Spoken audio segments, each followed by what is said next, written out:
fiador una vez que paga contra el deudor principal y la extinción de la fianza, que un poco también lo vinimos conversando. Esperen porque estoy viendo rarísimo. ¿Ustedes ven ahí mi pantalla? Sí, Sí, se ve Sí, se claro. ve bien. Ok, esperen porque yo veo raro. Hay algo que no está bien.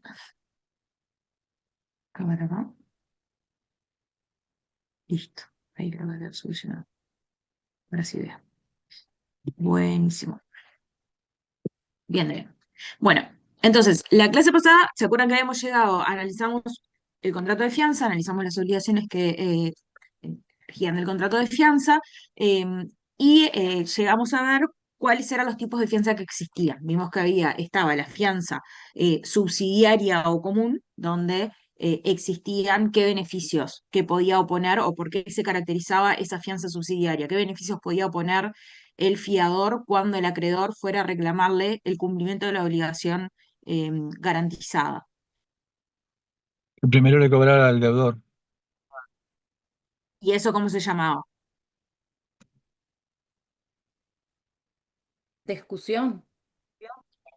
Beneficio de exclusión. Beneficio de Perfecto. exclusión. Recuerdan que vimos cuáles eran los requisitos para que operara la exclusión y qué tenía que hacer ese fiador para oponer ese beneficio. Y después vimos el beneficio de división que aplicaba cuando existían múltiples fiadores, ¿sí? Respecto de una misma deuda garantizada, una misma obligación, en definitiva, garantizada. Después vimos que estaba la fianza solidaria, que la principal característica era que estos dos beneficios no existían a favor del fiador, por lo cual si el acreedor al momento de la exigibilidad de la obligación garantizada, el deudor no cumplía, podía eventualmente accionar tanto contra el deudor como contra el fiador, porque responde solidariamente y no tiene el beneficio de exclusión ni el beneficio de división. ¿Tá? Después ahí es donde vamos a ver ahora qué pasa en esos casos en las relaciones internas.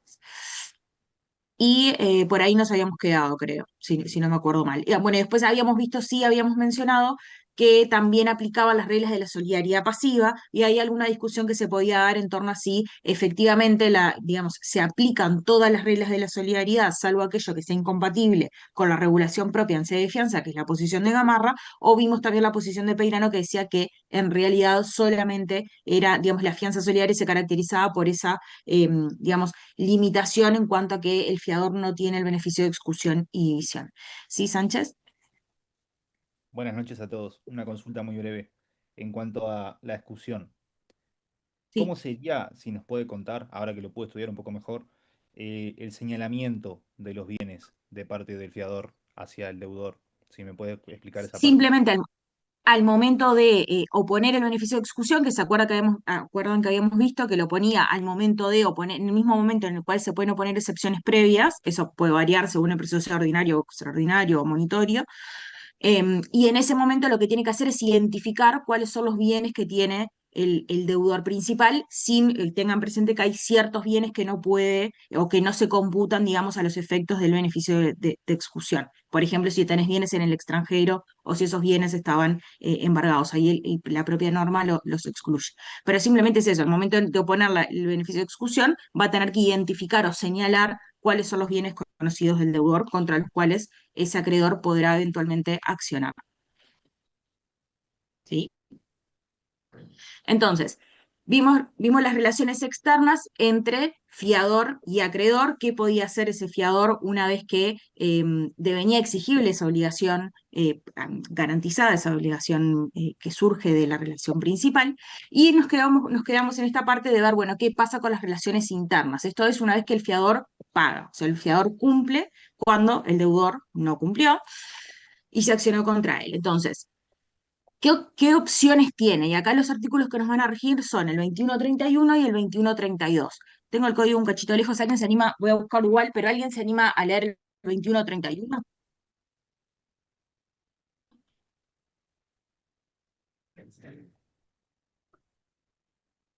Dale, 2131, ¿te animás a leerlo?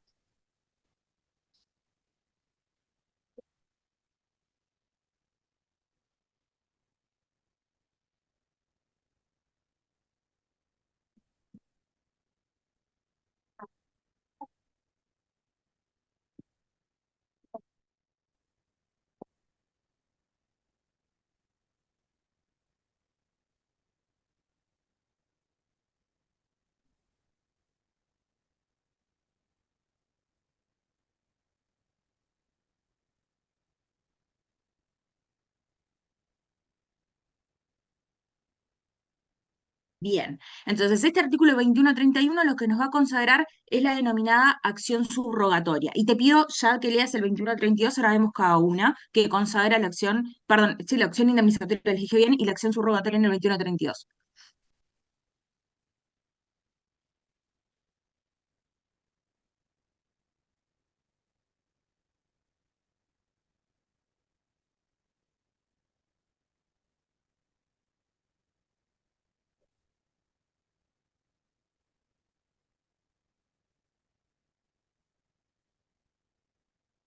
Perfecto, este 2132 nos va a consagrar la acción subrogatoria.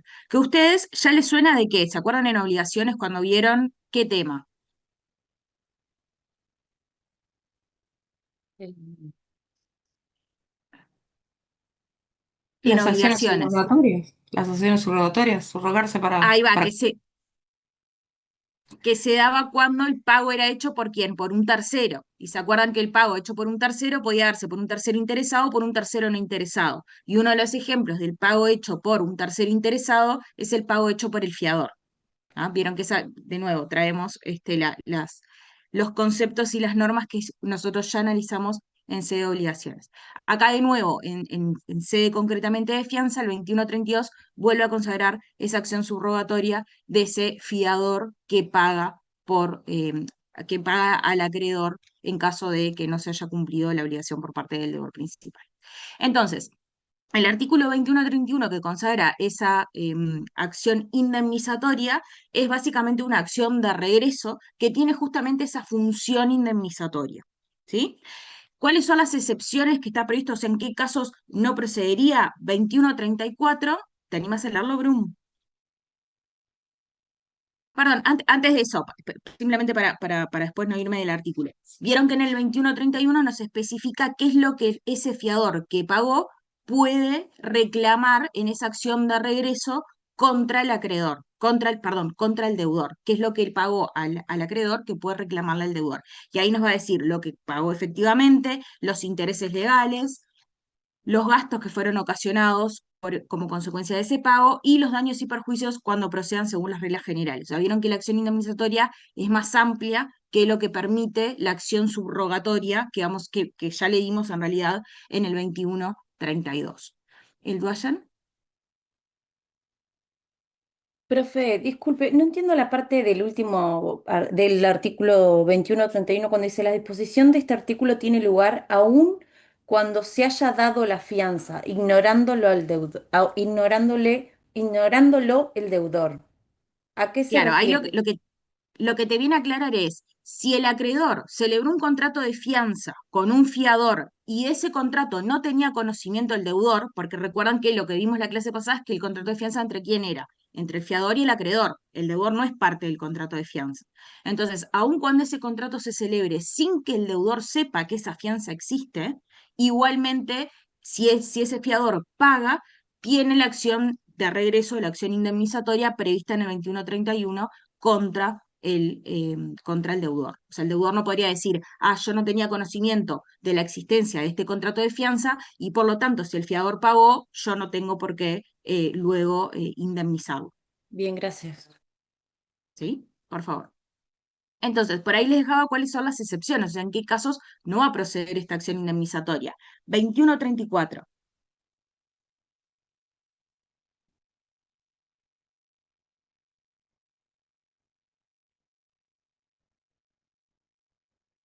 Te paro ahí. Viste que ahí hay una diferencia con el inciso final del 2131.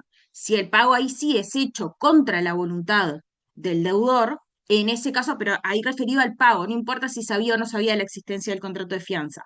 Lo importante ahí es, si el deudor le dijo que no pagara el fiador y el fiador paga igual, ahí pierde la acción indemnizatoria prevista en el 2131. ¿Sí? Y segundo inciso.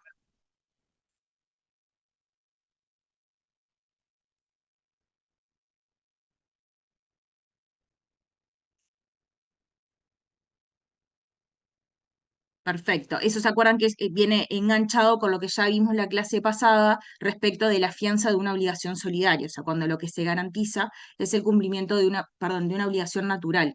Estoy entreverada con las palabras hoy. Lo que garantiza es el cumplimiento de una obligación natural. Es otra de las particularidades que tiene esa fianza que accede a una obligación natural. ¿Sí? 2136, incisos 2 y 3.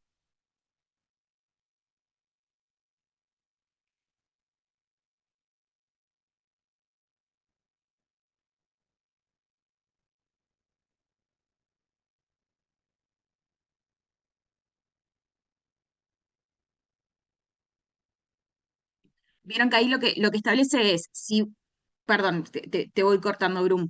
Ahí en ese caso lo que nos dice es, bueno, si pagaste antes de que el acreedor viniera a demandarte el pago, ¿se acuerdan que era una de las opciones que teníamos? Cuando vimos ayer qué opciones tiene en definitiva el fiador una vez que la obligación de bien exigible, una de las opciones es que pague. Bueno, pero si paga sin haberle avisado al deudor, en esas relaciones internas que se van a dar entre fiador que pagó y deudor, el deudor va a poder oponer todas las excepciones que él hubiera tenido contra el acreedor si éste le hubiera ido a reclamar el pago. Imagínense que hubiera tenido la posibilidad de oponer una compensación y decir, bueno, mira, yo te debo 10, pero vos me debías 10 a mí también. Entonces opera la compensación y se extingue la obligación. Bueno, si ese fiador paga sin haberle avisado al deudor y esa excepción la tenía el deudor contra el acreedor, va a poder también oponerla contra el fiador. ¿Sí? Porque eventualmente se hubiera liberado de ese pago de la obligación contra el acreedor. ¿Oviedo? Y en ese caso, el fiador tiene alguna acción contra el acreedor. ¿El fiador tiene alguna acción contra el... No, el fiador paga al acreedor. Luego la Sí, acción lo que va a hacer es ir contra el deudor para reclamarle lo que él le pagó al acreedor. O sea, el claro, pero, presupuesto para que apliquen estas normas es que haya pago al acreedor. claro, pero si le pongo un ejemplo. Yo soy el fiador, pago al acreedor y después voy a reclamarle al deudor y el deudor me pone la excepción de compensación. Yo después puedo de alguna manera accionar contra el acreedor, porque si No, no el porque acreedor se ahí está enriqueciendo. no, porque lo que el 2136 te está diciendo es, si vos pagaste al acreedor y no le avisaste al deudor, o sea, si vos querías evitar esa situación, tendrías que haberle avisado al deudor que ibas a pagar. Ahí te podría pasar que pagues contra la voluntad del deudor y que aplicaría el 2134 que vimos hoy, donde no tenés acción indemnizatoria. Pero no tiene nada que ver acá el acreedor. Vos al acreedor simplemente le pagás. Después, el acreedor de las relaciones internas no tiene nada que ver, es ajeno. Bien. Ortega. Buenas noches. No, quería pedirle si podía reiterar lo último que dijo antes de la intervención del compañero, porque se me corta bastante por parte y estoy tratando como de captar la información a medida de lo que puedo, porque se me corta bastante. Ok, lo que estábamos viendo era el 1236, o sea, estamos en el marco de fiador paga al acreedor. Una de las acciones que tiene es la acción o la acción de regreso o acción indemnizatoria prevista en el 2131.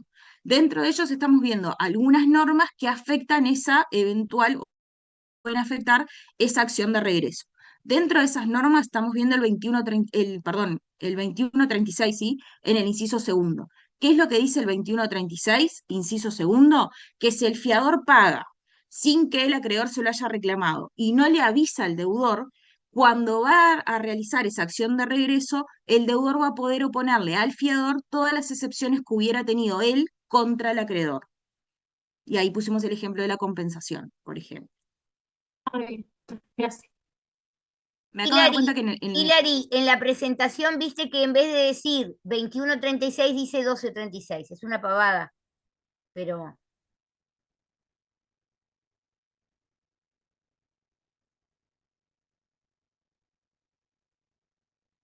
Yo levantaba la mano por eso, porque leía 1236.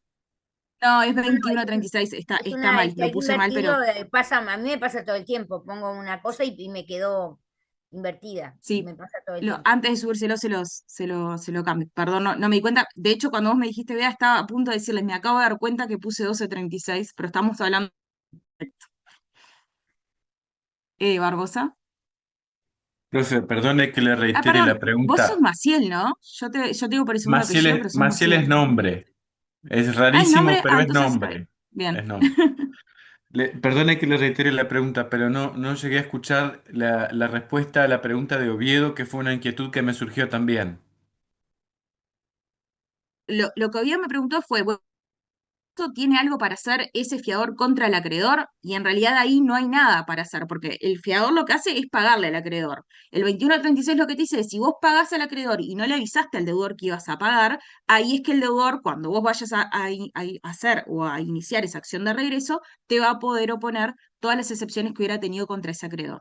Pero no tiene nada que ver el acreedor ahí, por eso hay que separar relaciones externas de relaciones internas. Ahora lo que estamos viendo es las relaciones internas entre acreedor, perdón, entre deudor y ¿ah? O sea, las segundas relaciones, esa relación interna que en definitiva nace una vez que el fiador paga. ¿El doyen?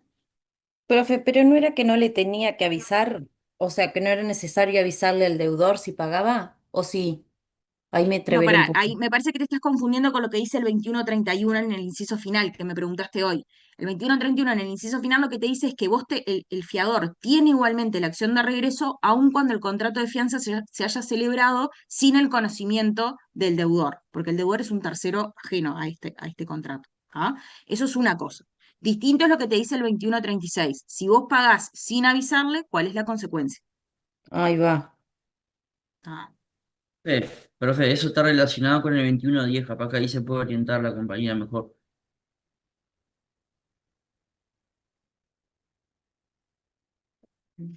Gracias. no, y después lo otro que vimos es el 2134, que es qué pasa cuando paga contra la voluntad. O sea, el supuesto es, uno, paga con el conocimiento del deudor, tiene la acción de regreso sin limitación. Si paga ignorándolo el deudor, este tiene la posibilidad de oponer las excepciones que hubiera tenido contra el acreedor. Después el 2134 nos dice, bueno, si paga contra la voluntad del deudor, ahí ya no tiene acción de regreso. Está limitada. ¿Sí? Y después, el 2136 en el inciso tercero, te había cortado, ay, perdón, Luzardo. Dice,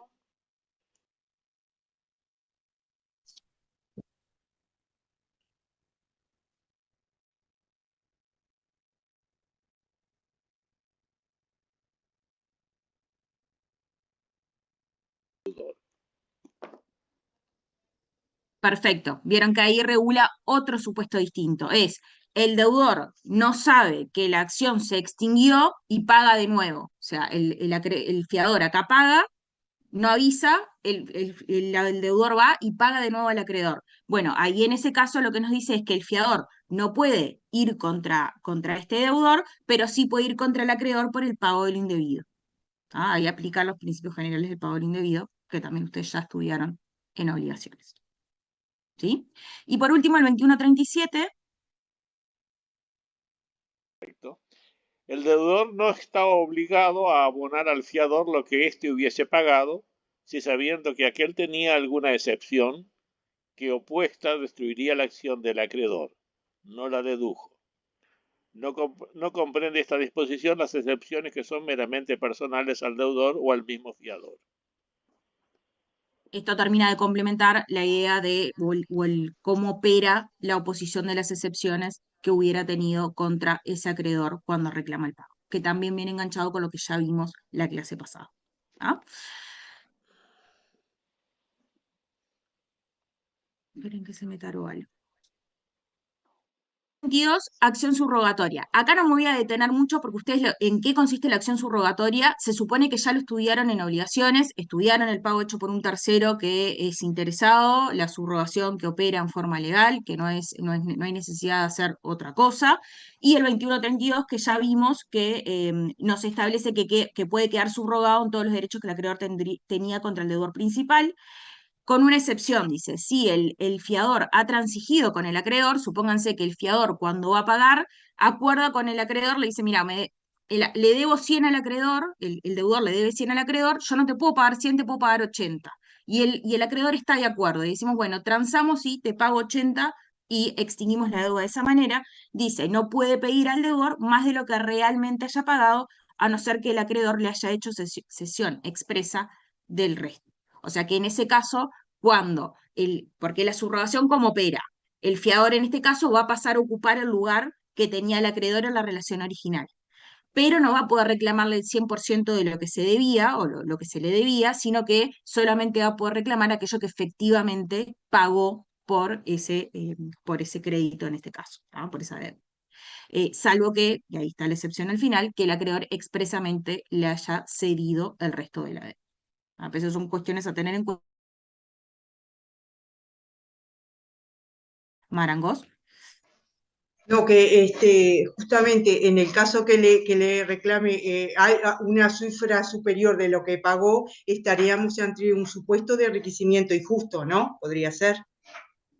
Se podría dar un supuesto, sí, de enriquecimiento injusto, sí, en definitiva, Ok. porque no, digamos, está reclamando algo más allá de lo que en De lo que definitiva se paga. desembolsó o de lo que se vio en sí perjudicado, si se quiere, o en su patrimonio, o disminuido en su patrimonio.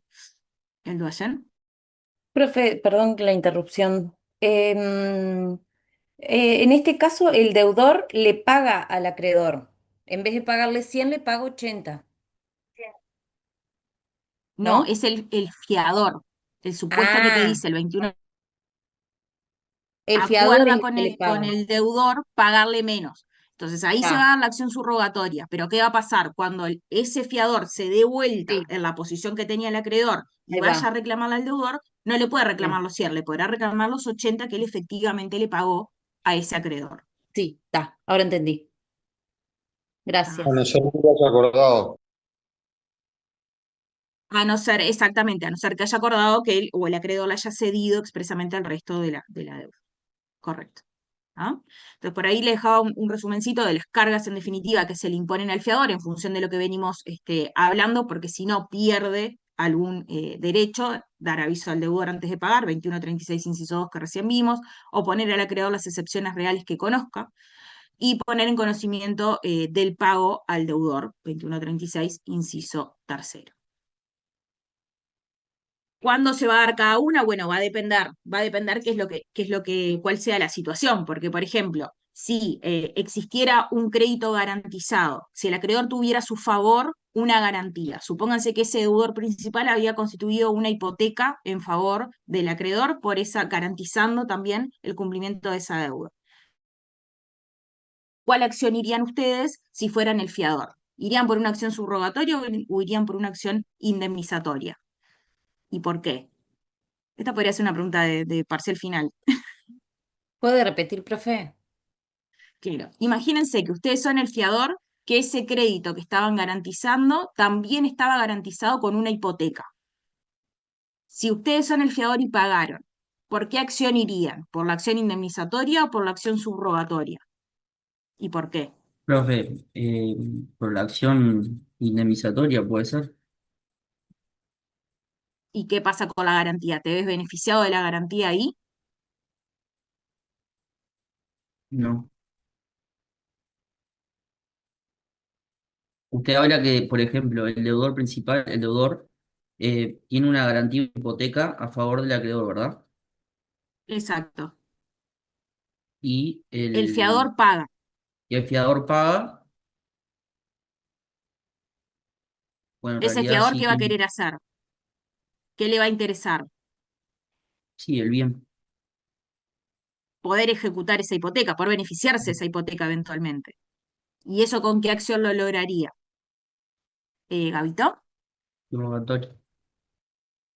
Con la acción subrogatoria, porque en realidad le va a interesar cobrar, y si hay una hipoteca, tiene más chances de poder hacerse de lo que pagó. ¿Chiribao?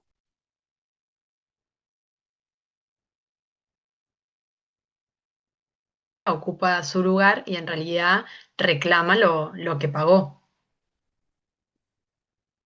Claro, pero ahí concretamente en el tema de las garantías o las garantías que accedían, en el caso de la acción subrogatoria sí se beneficia de las garantías que hubiera tenido constituidas a su favor. En el caso de la acción indemnizatoria no.